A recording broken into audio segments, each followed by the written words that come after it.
como? Bom, primeiro o meu partido disse que eu tinha que continuar mandando a grana para os outros partidos para poder manter os acordos. Depois foi bancar a eleição. É muito dinheiro bancar uma eleição. Aí os empreiteiros resolveram dar mais 50% de remuneração. Ofereceram casa, carro, mulher, helicóptero, tudo, todo dia. Aí não há santo que resista, né? E como o esquema era semanal, eu vi o nome de mesadinha. Por quê? Porque mensalão já estava registrado aqui pelo pessoal. Por que você jogou sua história no lixo, João? Desde quando você virou uma enganação?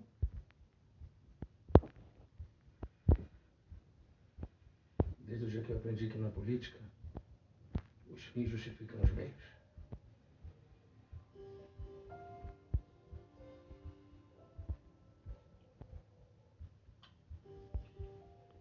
Amanda, teu nome, né?